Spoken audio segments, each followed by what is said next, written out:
Hey guys, welcome back to my phone buyback series. Today in episode 3, things are unfortunately going to work a little bit differently. You may only see one package here, and we'll get into that now. So as I'm sure you guys could imagine, this time of the year, USPS is very busy, and the shipping times they're able to produce are all over the place. None of the packages I am getting are coming on the same day, so we're going to unbox this one, and then we're just going to show them all unboxed already and set up, and just go over them all then. The reason I am unboxing this one is because I find it the most interesting. I got a very interesting deal on this phone, and let's get into that now. Alright, so we're going to get this phone out of the package here, and we're going to talk a little bit about it. So, this is a ZTE Blade Spark, and you may notice it is brand new in the box. And you may think, well, because it is brand new in the box, you probably paid some sort of premium for that. I paid $20 for this phone, and you may be wondering how that could be, and I guess just because of the nature of the eBay store I bought it from, they wanted to be able to test this phone, and because it was brand new in the box, they didn't want to open it, so they didn't get to test it. So they sold it cheap under the assumption it doesn't work. So I am kind of playing with fire here, I guess you could say, and praying this thing turns on. It has been sitting in the box, presumably since 2017, so hopefully it will still turn on.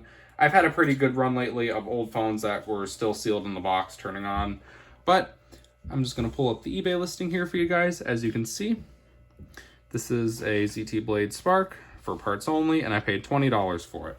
So I'm just going to also pull up the description here, see if I can find, yes. So as you can see there, this is why it was sold so cheap. It basically says, it appears to be new, however, due to the nature of our business, we cannot sell it as new. So let's just get into the packaging here. We're going to unbox it, and then again, we're going to set it up, and we're going to get back to all the other phones I bought as well once they come in. So just taking a look around the box here, there's some specs here on the inside cover, along with, you can see it is brand new sealed in the box. So it has Android 7 Nougat. I don't think it ever got updated from that. Fingerprint sensor, 16 gigs of internal storage, expandable with micro SD, 5.5 inch HD screen, I believe that is 720. 13 megapixel rear with 5 megapixel front camera and a 13,100 milliamp hour battery. Back in the day when these came out, the fingerprint sensor, that was the big deal, why me and my friends thought these were so cool. Because again, I had one, and then my friend Colin also had one, but he got his way before me. So just breaking the flap here, and you could say, oh, you're devaluing it by opening it. Again, this is a budget phone that was $70 on AT&T prepaid back in the day. It's not really worth anything now. It was just more, I wanted one, and the chance to get a brand new one means I don't have to worry about it being used and having previous damages. So, opening it up here. Falls out there. Doesn't look like it's bloated or anything, so that's a good sign the battery might have held up. So just looking in the package here, not even going to bore you guys with manuals. It's a USB-C charger, I believe. Yes, that was the other cool thing about this when they came out, USB-C. It was one of the earlier phones to do that. Just a 5-watt charger, I'm sure, but it's nice to have another USB-C cable. I will use that. And then just a SIM pen. And, just security stuff. But yeah, SIM pen. Also nice to have one of those. So let's get this out of the way here. And now let's take a look at the phone. So we're going to just peel off. I think I am going to peel off the sticker. I know some people are going to disagree with that, but I kind of just want the clean look of the back. And if I leave it on here too long, it's going to make the back look discolored when I do take it off. Pulling off the front here. Very satisfying. And let's see if it'll turn on right out of the box. Okay, I'm not entirely surprised by that. So I plugged in its original charger, and let's see what it'll do here.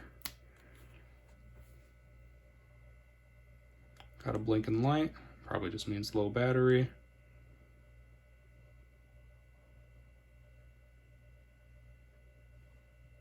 Yeah, so this thing must have been completely dead in the box. So I'm going to give this some time, and once it turns on, we'll come back and take a look at it. All right, so it does look like this thing did end up starting to charge, so I'm going to leave this plugged in for a while and let it do its thing, and hopefully it'll come right on for us. All right, so now we got some even better news coming from the ZTE. So I am not going to turn it on yet. I am going to just let it continue to charge up and see how far we can get it. Maybe I'll just let it fully charge this way. But once we get it to a decent percentage, I will turn it on and show you guys, and then we'll get it all set up. So the ZTE finally turned on here. It's about at 26%. I'm going to now set this up, and then we're going to get back with it and all the other phones. I did buy, I think I want to say 5 other phones. I can't remember exactly because keep in mind they're going to come in after this video. But yeah, once those all come in, we'll get back and show all of them. Alright guys, so it has been, unfortunately, about a month now, and as I said before, there was going to be way more phones this time, and this isn't even all of them. There's some I'm actually saving for next video. But before we get into these, I just wanted to do a quick piece of housekeeping really quickly. You may know this is my Google Pixel XL, 32 gig unlocked, but I'm having an issue with this phone. I believe it has suffered a RAM death. I believe the RAM chip has completely just given up. I went to go boot it up the other day to charge it, and it will do nothing but stay on the Google screen. So while this video is being recorded and while I'm going through these phones, I'm going to leave this one off to the side, trying to turn it on and see if it will do anything. So I'm just going to turn it on here. Going to plug it in. And we're just going to leave it off to the side here. Leave it somewhere where you guys can kind of see it. And we're going to see if that will hopefully recover itself or if it is indeed dead, unfortunately. So with that out of the way and that over there doing its thing, we're going to get into some actual working phones here. So let's start off with the only Apple device I have to show you guys today. This is also the only phone I haven't paid money for. This was my grandfather's old iPhone 6, and he gave it to me over New Year's when I went down to their house to celebrate. It works perfectly fine. It is a 16 gigabyte. This is a launch model iPhone 6. He bought it brand new, used it for many years. He has a iPhone 11 Pro now, and has since they came out. However, he was keeping this around so my younger cousins had something to play games on. But now that they have their own devices and they've grown up a little bit, this is mine. It works perfectly fine, no issues with it at all, minus some yellowing on the screen there on the edges you might be able to see. That's normal for these iPhone 6s. I don't know what causes it, but with age, it's like the laminate in the screen starts to separate. But it still works perfectly fine, doesn't cause any issues. I did unlock this phone. It was originally on AT&T. Oh, I forgot, you can't even see SIM restrictions on iOS 12. But yeah, it's running iOS 12.5.7. It is a 16 gig. And I mean, I just wanted this phone really to keep in the collection as a collection piece for nostalgia because, again, I saw this phone for a large portion of my life. He used it for many years, and I also have his old 4S, which he used before this. So it's just a really nice phone to have, and it's nice to have in my collection because I didn't have an iPhone 6 as well, so now I do again. And before we move on, I do just want to show you guys, this phone actually had the battery replaced shortly before he stopped using it. So it is actually still a brand new, pretty much OEM Apple battery with 100% health, which is really nice for something I want to keep for a long time and hopefully keep tendered on a battery charger and things like that. And now let's move on to some phones that I did actually spend money on. And it looks like the Pixel's still over there trying to do something, maybe, possibly. Again, I don't have high hopes for that phone, but anyway. This is a Samsung Galaxy S3 Mini. This phone I bought off of eBay. I paid, show you here, paid $16.43 for it, which I think is a steal of a deal for a S3 Mini. This phone is just an 8 gigabyte standard S3 Mini on Verizon. Nothing really special about it. It runs, let's see here. I believe it's Android 4.4.2, however, I could be wrong. Nope, yep, Android 4.4.2. And yeah, there's nothing wrong with this phone. It works perfectly fine. I just wanted another one of these as a collection piece, obviously. I got one many years ago in a trade with Tech That YT. You guys may remember him. However, this one's a Verizon one. Well, that one was on AT&T. But either way, it's just really nice to have in the collection again. These mini phones are always cool to me. I only need an S5 Mini now, as you might be able to tell down there, to complete the collection of all of them. So now, let's move on to the other Galaxy Mini device. So this right here is a pink Samsung Galaxy S4 Mini. You guys will have to tell me down in the comments if this color is rare at all. It's obviously not common. I just don't know how rare it is, if it is at all. This device is on AT&T, as you could tell, and it is in just as good condition as the other one. Works perfectly fine. This one is also running Android 4.4.2. I don't think these got updated to Android 5. I believe only the S5 Mini did. However, this one being pink, it's just a little bit cooler of an S4 Mini. I've had many of these phones. All of them were in the like black standard S4 color, but this one's a little more unique. And just to show you here, I paid $22.45 for this phone. A little bit more, but I was happy to pay that for this less common color. But yeah, let's move on to the next. So now we're going to move on to the phone that we unboxed together. This is a ZTE Blade Spark. This phone I paid $20 for. Just to give you a little refresher here, here is the eBay listing. And this phone was sold brand new in box for $20, heavily discounted, because it was being sold under the assumption that it may not work anymore. It had been sitting in the box for several years. There is a chance that because of that, the battery could have died, something else could have happened to it. But luckily, as you may be able to tell here, it works perfectly fine. And the battery, even surprisingly, is still holding a charge pretty well. I did use it periodically for a day just to see how the battery would hold up, and it held up great. So luckily, shouldn't have any issues with this phone because it was sitting in the box for so long, and it's just a nice collection piece to have. As I said before, I had one of these back in the day. It was my little brother's, and then when he found it to be a little too big for him, I traded him a Moto E4, which at the time that was like basically Motorola's version of this phone. They were in the same like budget category. But this phone is still pretty decent today. Popping in here, we'll show you some specs. It is running Android 7.1.1. It is a quad-core Snapdragon 425. It's an older chip now, but not too terrible. It is a 720p screen. However, the colors and everything, well, the colors aren't the best, I'll be honest. The colors are slightly washed out. I don't know how well you can tell here on camera. They're not bad, but they could be a little more vibrant. It's not as good as like a Motorola quality screen per se, but it's still not bad. Viewing angles and everything are pretty good for what this phone is. It has 16 gigs of storage, 2 gigs of RAM. That was pretty much standard for that time. 5 megapixel selfie camera, 13 megapixel back camera. Again, pretty standard for a budget phone of, I believe, what, 2017 these things came out, something like that. I wonder if it'll tell me anywhere. No, it won't, unfortunately. But yeah, either way, it's just really nice to have one of these again. I've always liked the design of this phone, and it's like fake leather almost back. But yeah. And before we move into some more premium and flagship devices, let's just see how the Pixel's doing here. It is warming up like it's doing something, like especially around here. I'm gonna try to just force reboot it into recovery, because I want to show you guys too what it's doing here. So let it boot up. Please ignore the noise you hear outside. It sounds like my neighbor is snow blowing. There we go. So here in recovery, typically when you go into recovery mode, should boot recovery mode. However, here we are back at the Google logo. So if you guys know what this is and what I could possibly do to fix this, like if it's like the old Nexus 5s where I can flash custom ROM and disable some of the processor cores to fix it, if it's something like that, that's easy enough to do, I will be happy to do that and show it to you guys on video. But for now, just let me know in the comments what you guys think, what I could do with this phone, if it's just a brick paperweight, nothing I can do, or if there's possibly something I could do to fix it. Starting off here, this is a LG V30 Plus. You guys may remember I had one of these back in the day, again, and I wanted another one. So this one I bought from the same exact seller I bought that LG G7 from, under the same presumption that the charging port wouldn't connect to a computer. Guess what? I plugged it into my computer and it worked perfectly fine. So at the end of the day, I got a $30 LG V30 Plus. These are the Sprint model, obviously being the Plus. That was the only carrier the Plus was sold on, which I really don't care because it's never going to see my SIM card. My SIM card's digital anyway now. It's an eSIM, so I can't just swap it willy-nilly if I wanted to, unfortunately. But either way, just really nice to have one of these.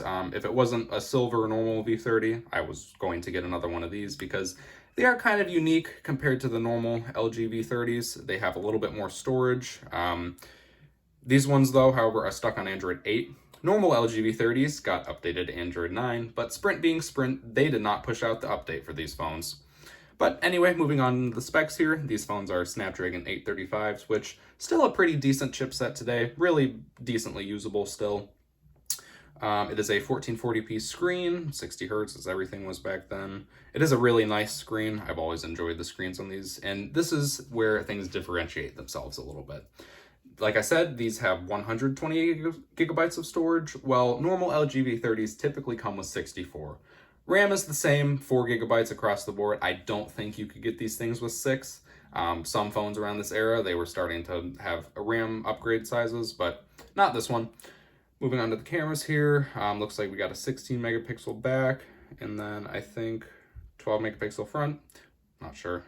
3300 milliamp hour battery. The battery life does still seem to be pretty good on this phone. Unfortunately, it doesn't tell me the battery health. And another thing too, the app I used before for battery health to give me some sort of like rough estimate, it's gone. It was taken off the Play Store. You can't get it anymore, so that's unfortunate. I won't be able to really give you guys battery readings much more. But anyway, it was just really nice to get this phone. It's in pretty good condition, as you can tell. The only main issue with it really is the charging port's a little worn, paint chipped. I don't really care about that. Besides that, it's in good condition, and yeah, very happy to have it. And now moving on here to these two Motorola phones. I'm going to do these ones together because I got them at the same time from the same seller. Here we have a Moto Z2 Force, and here we have a Moto Z3. I paid in around $20 for each of these phones. The Moto Z2 I paid $28 for, and the Moto Z3 I paid $26 for. So let's get into those now. Starting off here with the Moto Z2 Force, this phone is a Verizon model. Works perfectly fine, it's in pretty good condition. The only really real issue with this phone was burn-in, as you might be able to tell there. All of these phones have terrible burn-in, it's just how they are now. I don't know why, I guess they were just really susceptible to screen burn. But it does still work perfectly fine besides that. Battery still holds up perfectly fine and everything. Popping in here to the specs, this phone is similar to the LG I just showed. Snapdragon 835, octa-core processor, 1440p screen, 4 gigs of RAM, 64 gigs of storage this time. Let's see here. Oh, weirdly, 5 megapixel front camera, 12 megapixel back camera. Yeah, typical flagship for this era. And obviously being a Force, these have the plastic screen that will not crack. There is some damage to the screen protector coating they put on these things. You can actually heat it up, pull it off, and then put a glass screen protector on it to make it a little nicer. However, I don't know if I'm going to do that with this phone because just showing you here, it's really not in that bad a condition. It's just this one scratch there, which I don't really care about. It's a collection piece. It's just nice to have. Yeah. So now let's move on to the Moto Z3. This one, Moto Z3, Moto Z2, they're really not that much different. Fingerprint scanner will work here. Oh, I guess I didn't unlock it yet. Anyway, this is a Moto Z3, also on Verizon. This phone works perfectly fine. I paid a little less than the other one for it, which is interesting, but won't worry about that. This phone is on Android 9, as they all are. Popping in here to the specs. The one interesting thing about these phones is Motorola should have put a Snapdragon 845 in here, because this was the time that the S9 got released, Note 9, stuff like that. But oddly enough, they kept a Snapdragon 835, which still wasn't a bad chipset for the time. It was only a year old, but it's just a little weird that they were kind of discounting their flagship phone in some way. And then obviously you may know with the Moto Z4, that turned into more of a mid-range device. So yeah, kind of interesting. But this phone is relatively similar to the other one. Again, it just has a larger aspect ratio screen. 1080p screen, I was not aware of that. I figured this would still be 1440. That's news to me. This one has 4 gigs of RAM, 64 gigs of storage. You could get these with 128 gigs. This one is not. Same specs of the cameras pretty much. This one has an 8 megapixel front camera, which is a little better. And running Android 9, slightly smaller battery, but still. Again, this phone works perfectly fine. Nothing wrong with it. Nice collection piece to have. And before we get into the last two, I'm going to call it quits on the Pixel. It's very obvious that it's not going to turn on. It's not going to do anything. So again, if you guys have any ideas in the comments, be sure to let me know. So now moving on to the last two devices. This one here is definitely the most interesting one to me. However, it's probably the worst condition. This is a Essential PH-1. These phones came around about 2017, I want to say. And it was supposed to be an Android flagship that was a little more premium at the time. It has titanium sides, or maybe that's stainless steel actually. I think that's stainless steel. It has a ceramic back, which was very unheard of at the time. Clean this up here, get you better. It's very shiny, that's the big thing. You can tell compared to normal glass, it is way more reflective, and it does feel really nice in the hand. But this phone is not in that great a condition. I only paid $29 for, which for one of these, that's a steal. But that obviously comes with some flaws. You can just tell it's kind of beaten up here around the edges. The screen is quite scratched. It's got a lot of deep scratches on it. I don't really care. And then it was also missing the SIM tray when I got it, which I bought one of those for $2 off AliExpress. A few weeks later, it came in the mail. I was happy. So overall, it's really nice to have this phone, especially for the price I paid. These typically go for a lot more. And just popping in here to some specs. This is a Snapdragon 835 phone, just like some of the other ones. Octa-core processor, of course. This phone has about a 1080p or about a 1440p screen. It is LCD, not AMOLED, which some people may prefer that, some people won't. I personally wish it was an AMOLED, but that's neither here nor there. That they might have had to do an LCD for this phone because this was one of the first phones with that type of camera notch with the minimal bezel and everything. So maybe they just weren't able to figure it out on an AMOLED for whatever reason. But this phone has 4 gigs of RAM, 128 gigs of storage. Kind of spec-wise, a copy and paste of this one, you could say. But coming in here, it has a 13 megapixel back camera. It has a dual camera setup like these two both as well. 3000 mAh battery. That's again pretty on par with the other two. Yeah, just basically a box standard flagship from 2017 with a little bit more unique of a design. Besides that, nothing really wrong with this phone. Works perfectly fine, just a collection piece for me. The one, I guess, thing you could say about this phone was when it came out, it was guaranteed to have a good amount of Android updates. Like right now, this thing's running Android 10, and I believe it came out on 7, so that's not bad. Can I get this to rotate? No, I guess it won't let me do the funny thing. Anyway, let's move on to the last phone. So now moving on to the last phone here, and it's a little bit different. This is a brand new device that I paid for brand new, and let me tell you the quick story about how I ended up with this phone. So every year I go to Pennsylvania to celebrate New Year's with my grandparents and stuff. It's just been the tradition of my life. I've always done it, and I'm going to continue to do it. That's where I got the iPhone 6, but typically when I go down there, I'll bring my phone, my secondary phone, and maybe a tablet, typically my iPad. But this time I accidentally forgot to bring my Pixel, and it is something I needed to bring or wanted to bring with me because there was a bunch of games and stuff and some other files that I had on there that I wanted to keep with me to have quick access to. So when I realized I forgot that, instead of panicking, I went on Walmart and bought this. This is a Moto G 5G. I had a Walmart gift card. I only paid $60 for this phone about. They're typically like $150 unlocked. However, this one is an AT&T model. Just show you here. Brand new device, obviously works perfectly fine. And I actually found I really like this phone. It's just a budget device, but it has a 120 hertz screen. Is only 720, but it's really not that bad of a 720p screen. It's a pretty good panel with good colors and everything. And the 128 hertz makes it buttery smooth. It's running Android 14.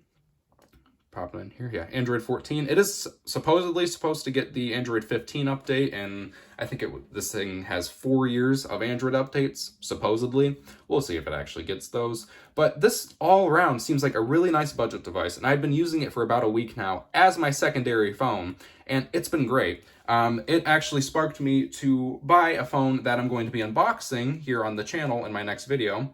We're going to be taking a little bit of a break from these phone buyback series, and we're going to do an unboxing video for once of a brand new phone.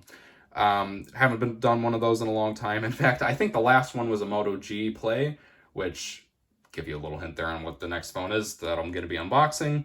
But yeah, this phone, I liked it so much, I felt like buying another, I guess you could say, and that video should be out shortly after this one. But yeah, overall, really enjoyed this phone. I did buy a new secondary phone to replace my Pixel. That will also be coming in a later video, but for now, I reset my Pixel, and I've been enjoying this so much that it's taken over duty as my secondary phone until I get that new secondary phone in. So for now, this has been a fantastic device. It's really nice, really snappy, really smooth for what it is. And the processor that's in here, it's a Snapdragon 4 Gen 1, which is, yes, it's a budget chip, but I believe these are supposed to be like comparable to a Snapdragon 835 or 845, which, as you may remember, I just said that those are still pretty decently usable chips in 2025.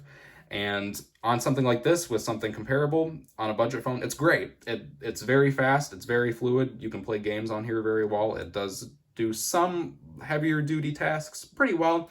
The only time I really notice a slowdown is if you really started like multitasking, because it does only have 4 gigs of RAM, but it does have 120 gigs of storage, so you'll be more than set in that regard.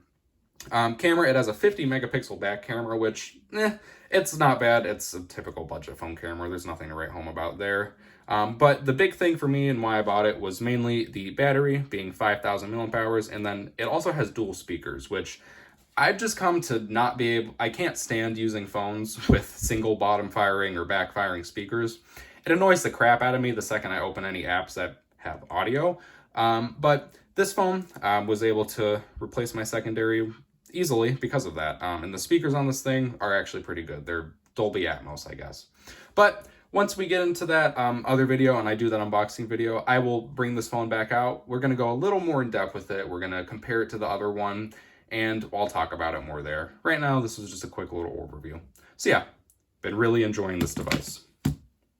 So now, with all of these devices out of the way, again, this is way more than we've had in any other episode of this series. We're going to get this video to a close, and again, keep a lookout for the unboxing video, comparing this to another recent budget phone. I hope you guys will enjoy that video, and I hope you guys enjoyed this one, and I'll see you guys next time.